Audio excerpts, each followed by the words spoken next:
నిజంగా మనకు చాలా గర్వించదగ్గ విషయము.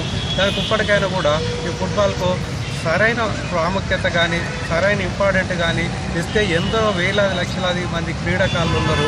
నిజంగా అప్పుడు ఒక దేశానికి అంటే ఫుట్బాల్ అనేది ఒక క్రీడాకారుడు అనేది చాలా ముఖ్యం. ఓ దేశాల మధ్యలో అంటే ఐక్యత సంపాదించాలన్నా కూడా ఇంకే చేయాలన్నా కూడా ఒక క్రీడాకారులో ఉన్నది. అదైనా అంతర్జాతీయంగా ఫుట్బాల్ అంటే మొన్న మనం అంటే 2014లో మనం అంటే ఒలింపిక్ గేమ్స్లో కనీసం 1,00,000 కోట్ల రూపాయలు ఆ దేశం ఖర్చు పెట్టింది. అట్లనే ఒక ఫుట్బాల్ అంటే గేమ్ అంటే 1,00,000 కోట్లకు ప్రతి 4 సంవత్సరాలకు 1,00,000 కోట్లు ఆ దేశాలు ఎవరైతే నిర్వర్తిస్తుందో అంత ఖర్చు కూడా చేస్తుంది.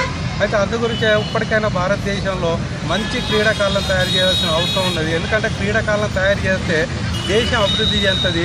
అంటే ప్రపంచంలో కూడా ఒక ఐక్యత అనేది పెరుగుతుంది.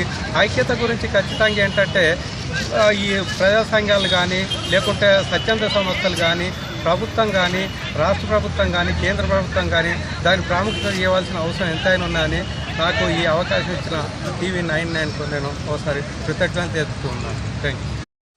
ఈరోజు జరిగే కార్యక్రమంలో పిల్లల్ని ప్రోత్సహించాలనే ఉద్దేశంతో మేము సీనియర్స్ కూడా ఒక షో మ్యాచ్ ఏర్పాటు చేస్తున్నాం. ఇక్కడ జస్ట్ ప్రెసిడెంట్ 11, సెక్రటరీ 11. నేను తెలంగాణ ఫుట్బాల్ అసోసియేషన్ ప్రెసిడెంట్ని, పాల్గొన అని మా జనరల్ సెక్రటరీ ఉన్నారు. మేమిద్దరు ఒక్కొక్క టీం తయారు చేసి just show match, exhibition match లాంటి పిల్లల్ని మళ్ళీ సీనియర్స్ని ఏదో ప్రోత్సహించాలి, మళ్ళీ వాళ్ళని కొంత ఎంటర్టైన్మెంట్ కల్పించాలనే ఉద్దేశంతో ఇది చేస్తున్నాము. రాబోయే రోజుల్లో మేము ఘనంగా ఈ తెలంగాణ ఫుట్బాల్ ఆల్ ఇండియా లెవెల్లో నెంబర్ 1 స్థానానికి రావాలని ప్రయత్నాలు చేస్తాము. ఆఫ్టర్ తెలంగాణ టేక్ ఓవర్ తీసుకున్న తర్వాత